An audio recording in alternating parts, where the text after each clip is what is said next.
because my colleagues were generous enough to donate their time.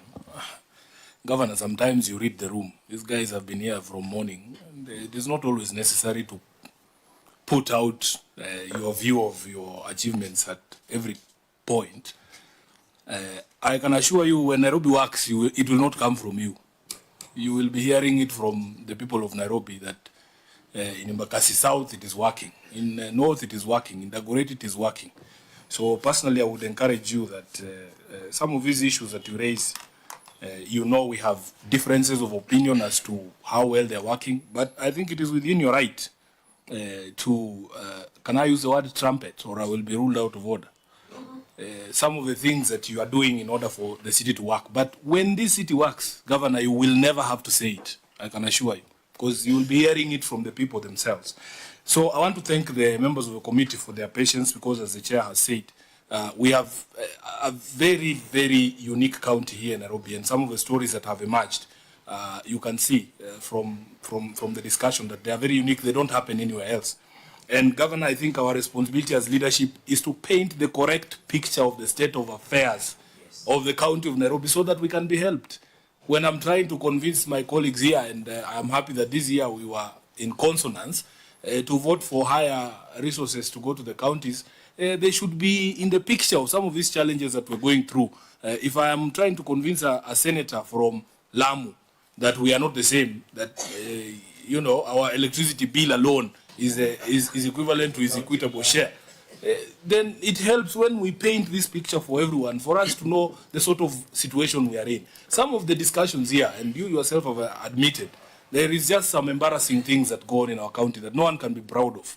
If you buy a machine that you know very well cannot fit in any of the premises you have, how do you explain that? So it is important for us to bring out the challenges we are facing as a county so that we can actually be helped. And specifically for this committee, Governor, this committee has been extremely helpful to you and your county government.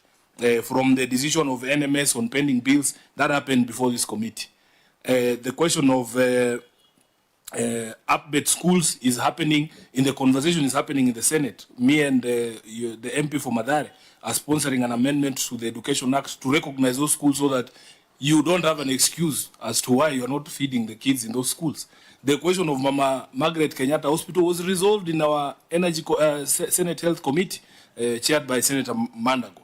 And of course, the passage of the extra resources for this county. So my encouragement is that you need to paint the actual picture. In Nairobi, nobody is going to be patient with you.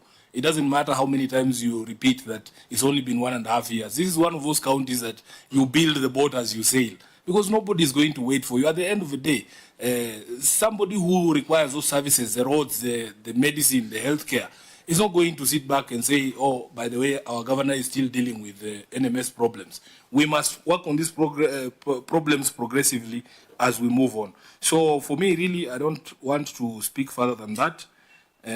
We just hope that finally we will unlock the formula to make sure that this city works. I thank you, Chair.